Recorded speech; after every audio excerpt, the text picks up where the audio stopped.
Welcome to the Nursing Post podcast, all nursing all the time with Ashley Moore and Rosa Horsley. In this episode, we discuss sickle cell anemia.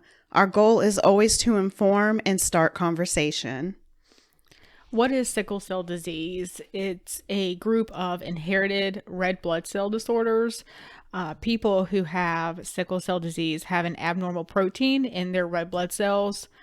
In all types of sickle cell disease, at least one of the two abnormal genes causes a person's body to make hemoglobin S. When a person has two hemoglobin S genes, or hemoglobin SS, the disease is called sickle cell anemia. This is the most common and most severe type of sickle cell disease. There are other types of sickle cell disease. Hemoglobin SC disease and hemoglobin SB thalamus are two other common types of sickle cell disease. Hemoglobin SD and hemoglobin SE are much less common. Specifically in this episode, we're going to talk about sickle cell anemia since it is the most common. And we just want you to pretty much understand that we're talking about sickle cell anemia, but it is not exclusively the only type of sickle cell disease. No, there's more than one. So sickle cell anemia affects the red blood cells. And to better understand sickle cell, you must understand what red blood cells do.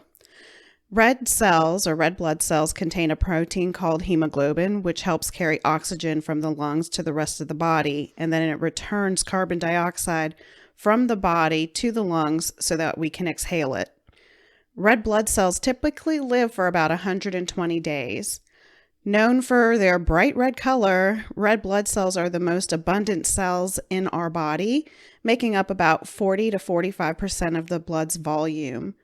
The shape of a red blood cell is a biconcave disc with a flattened center. Because of their shape and their flexibility, red blood cells flow freely and easily through our blood vessels. But in sickle cell patients, their blood cells are stiff and sickle or like a crescent shape. And because of that stiffness, their abnormal red blood cells may get stuck inside small blood vessels, and this is what causes so much of the pain and is known as a pain crisis. Right. And sickle cell disease is the most common genetic blood disorder. We do hear about it a lot, and usually from my experience when I've had a patient, the reason that they're in there is because of a pain crisis. Mm-hmm. Approximately 70,000 to 100,000 Americans have sickle cell disease. Again, it is the most common form of an inherited blood disorder. About 1 in 13 Black or African American babies are born with a sickle cell trait. About 1 in every 365 Black or African American babies born with sickle cell disease. So it is more common. It's prevalent. In Blacks or African Americans, however you want to say that. Sickle cell disease occurs among about every 1 out of 16,000 Hispanic American births, and about 1 in 13 African American babies, they're born with a sickle cell trait. So that just basically means that they're carriers of the trait that not necessarily have like the disease. That's correct. So 1 in 13 African American babies are born with the trait, but 1 in every 365 African American babies are born with sickle cell disease. Correct. So that's pretty common. Mm-hmm. Some signs and symptoms of sickle cell anemia are, anemia, a little pale looking. Right. Dark urine, yellow eyes, painful swelling of your hands and feet, frequent pain episodes, stunted growth, and strokes. Right. Because of the... because of the shape. They're stiff, they're sickled, and sometimes they can get stuck in your blood vessel. Right. And when they do free, the chances are, that they're freeing a lot of... Yes, so they can cause stroke. Yeah, it's very sad, but because it's a disease that affects your blood vessels, and blood vessels are everywhere, it can affect every organ. Absolutely. Because it's so prevalent and it is genetic, diagnosis is pretty streamlined now. Mm-hmm.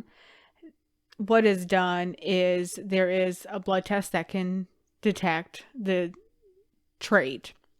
And that's usually done at birth, because when your Right. babies are born, they get a random blood test, They and do. they're sitting there and they're checking for different diseases, and this Mm-hmm. is one of those that they check for. Right. A lot of times you'll see where the babies come back with a prick on their foot, Mm-hmm. and they've tested for a wide variety of common genetic disorders Disorders. that can be picked up quickly. And this is one of those things. And you want to know as soon as possible, because if you have a baby that's crying and you don't know why, they can't tell you they're in pain or there's a Mm-hmm. problem. So it is that would be tough. I couldn't imagine being a mom with a child Yeah, sickle cell with sickle pain cell. crisis. Yeah. So there is treatment and management for sickle cell disease. With sickle cell anemia, what we really want to do is avoid pain episodes and relieve symptoms, and that helps prevent complications. Treatment can include a wide variety of medications to blood transfusions, and for some teenagers and children, stem cell transplant may actually cure this disease. Which I is found that to be very interesting. But then going back to some of the episodes we've done in the past, I was like, a makes light bulb sense. moment. Yeah. I was Yeah. like, oh, yeah, that puzzle's now fitting into this piece. Well, that's one of the things that I think we love about nursing so Yeah. much, is the fact that you can take an episode that we did, almost, I think that was like episode 15 on stem Yeah. cells or something like that. And, fast forward, we didn't really have this in mind when we did that episode, No, or at least I I didn't. didn't. And it's like, oh, well, that makes Now sense. it makes and it's how sense. nursing just kind of builds Yeah. on top of each other. I love it. It is. It's a wonderful thing. The best thing to do with a pain crisis is try to help prevent them so they don't happen in the first place. Mm-hmm. That makes sense. A lot of medicine is prevention.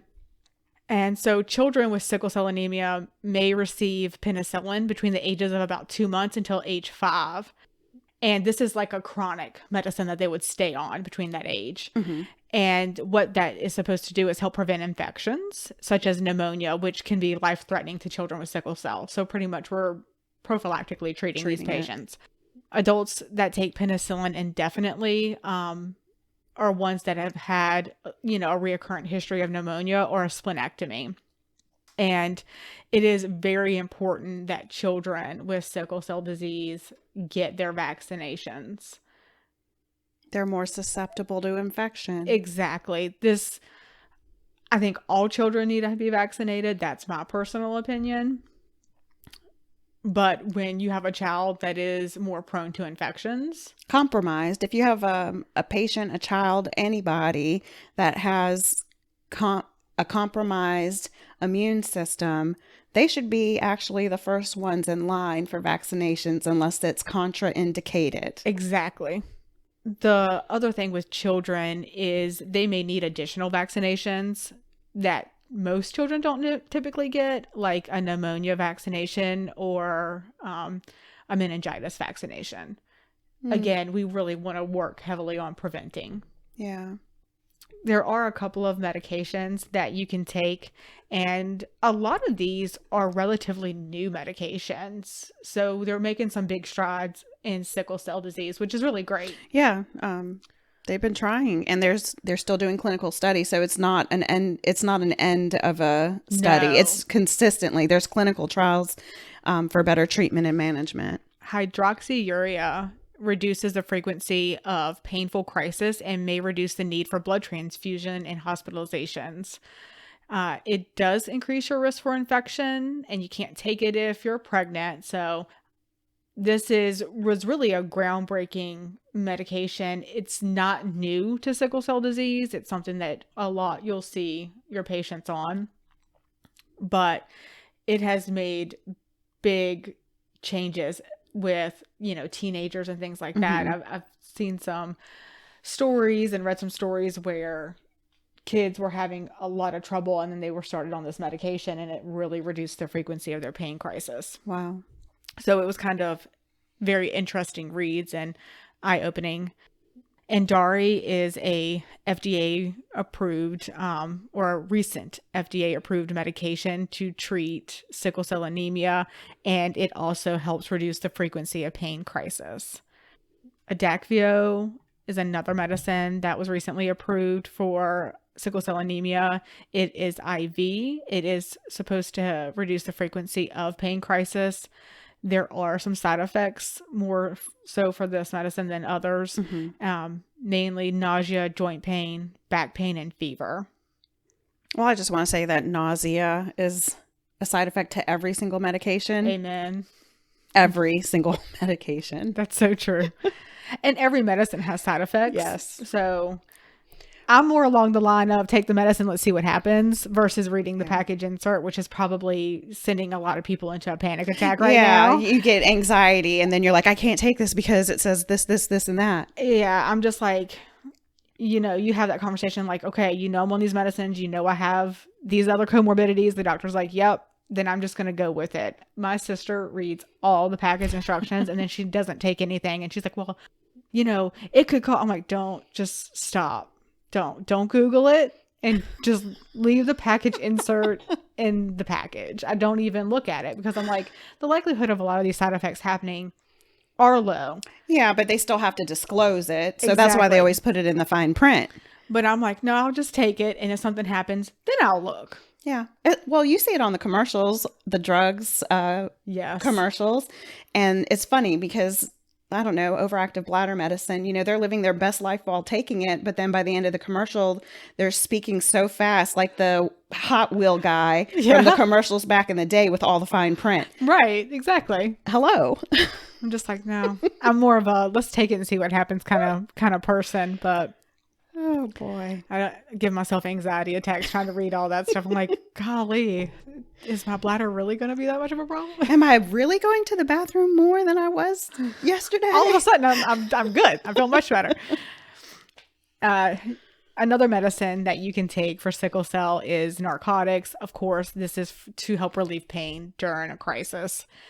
And the last one is Oxbryta, that I'm sure I pronounced wrong. It's recently approved by the FDA.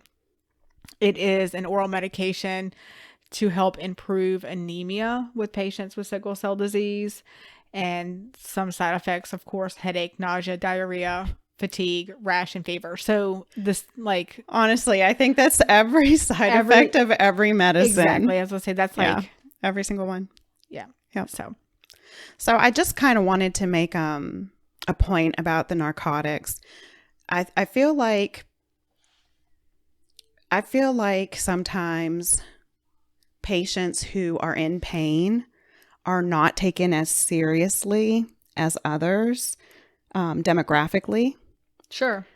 So if two different patients came in with the same, symptoms of a sickle cell crisis, and I've read this in some of the studies that we've done for this, for some reason, the Black African American community has been treated more suspiciously as if they're drug seekers than that of Caucasian whites. Right. And well, we've already we've discussed this before. Yeah. But if a patient has sickle cell anemia, regardless of their race, and they're telling you that they're in pain, they're probably hurting. They're in pain. And if they tell you it's a 10, it's probably a 10 plus. And I feel like you should really, as a nurse, as a physician, just advocate and, help your patients with their pain management. This is very painful. Right. And we probably read similar articles, but there was one that I had read that they were talking about the fact that in some Black communities, and of course, I don't know this specifically because I'm not Black, so I still love you. Yeah. I don't hold it against you. That's all right. Okay. And so, but they were talking about how some of the seeking for medical attention is kind of frowned upon, even for pain, that they're kind of raised to tough it out, that it'll be okay, you can work through it, that necessarily seeking help in aspects of for pain management is seen as a weakness. Yes. And that really surprised me. I was like, what? That's crazy. Here I am in my, little self. And I'm like, if I'm in pain, I'm like, where's my ibuprofen at? Now, of course, it's not going to really touch Not a this lot type of this pain. kind of pain. But that my At least you're mentality gonna is, try it. yeah, like, let's go ahead and take something. So maybe be aware that they may see it as a sign of weakness if they ask for something for pain. So offering something for pain may be a better way of going about it, saying, hey, always we ask. know that this is a very painful situation. We have these medicines that we can offer you. Would you like something? Instead of saying, do you need something for pain? Like, Well, that as a approach can be nurse- different. As a nurse, you're supposed to be doing assessments anyway, and one of those assessments is a pain assessment. Right. So you should be asking your patient regardless, even if they stub their toe. Right. Like on a scale of 0 to 10, 10 being the most painful pain you've ever experienced, what is your rate? Right. So, and you have to remember, pain is what the patient says it is, not what you think their pain is. Exactly. Okay. It's so important. For this particular topic, it is so important. I wanted to emphasize that. Right. It seems kind of odd That we even have to. Yeah. I'm like, this just seems self-explanatory, but it's obviously It's not. obviously not the case. So as Ashley had mentioned before, there's stem cell and blood transfusions for alternate interventions. Right. So with blood transfusions, I mean, that's pretty self-explanatory. It's treating anemia. If your hemoglobin is too low, they can transfuse to pack red blood cells. The bone marrow transplant or the stem cell transplants, you replace bone marrow affected by sickle cell anemia with healthy bone marrow from a donor. The procedure uses the donor, such as a sibling who doesn't have sickle cell anemia, because the risks associated with a bone marrow transplant. The procedure is recommended only for people, usually children, who have significant symptoms and complications of sickle cell anemia. Hopefully this will get to a point where the risk involved become lower so that this can be offered to people as a way to cure, even if they don't have severe disease, because you don't know that it won't be severe in 10 years. That's my thought process. I mean, if I had it, I'd be like, well, hold on. If I'm 16, I know it's a risk, but when I'm 26, it may be awful. So let's just go ahead and try and jump on that bandwagon now. Everything's preventative. If you know before and ahead of time, makes things a lot less complicated later. Right. Yeah. So some nursing considerations for patients with sickle cell is to recognize that the pain is real and it is excruciating for a lot of patients. So you want to make sure that you're doing comprehensive pain assessments and understand that because it is a disease that affects the blood vessels because of the way that the red blood cells are shaped, that the pain can affect multiple organs and pain could be anywhere. Yep. So we want to think about that. So, nurses, you want to make sure that you're advocating for appropriate pain medication and that you're educating the patients on the need to, kind of get their pain when it's at a 4 versus when it's at an 8, because we all know that managing pain ahead of time is easier than when it gets bad. There are some things that patients can do to help avoid a pain crisis. And some of them are what we tell everybody in life in general as nurses. It is. And some of these I didn't know, but definitely when you think about it, it's like, well, duh. Yeah. It makes sense. I just does. didn't really think of it in that aspect. Don't drink alcohol because alcohol dehydrates you. Mm-hmm. You don't want to do that. If you smoke, quit, because we know that smoking causes a body to have an inflammatory process, which can worsen pain. Well, it constricts your blood vessels. And if you're already having sickle cell with, the oblong shapes or the sickle shape, and you're constricting your blood vessels by smoking on top of already having those issues, I mean, wouldn't it make you more prone to stroke? Right. Well, yes. We know that. That's established. Exercise regularly so that you kind of build tolerance. you know, we know that anytime that anybody exercises, it pretty much improves anything. Mm-hmm. And make sure that you're drinking a lot of fluids. I'm not good at that. Nurses, I think in general, are not good at that. And because we have to hold it before we can go to the bathroom. So we know if we keep pouring stuff in, it's going to get to like, okay. Well, now you're having to wear a mask all day. Oh, yeah, I didn't think about that. Yeah. So I had this problem before, but now even with the mask on, I'm like, crap. Yeah. I'm thirsty and I've got to wait. Right. So as a patient with sickle cell, you should drink at least 8 12-ounce glasses of water every day, especially during the warm weather. So that's kind of one of those things that you want to make sure that you're staying well hydrated and avoiding things that make you dehydrated. Absolutely. Caffeine's definitely one. Alcohol is definitely the other. You mean my coffee is not considered my water intake? I count it as fluid intake, not water, but fluid. Because I drink a lot of coffee. I might have to do some research on that. I wonder if, since I've made it to just black, if that can be considered as water intake. Because it's mainly water, you know. That's true.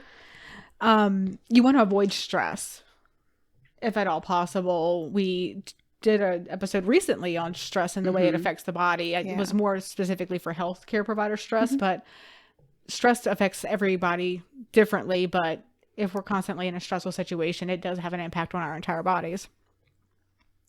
You want to make sure that you treat any infections promptly.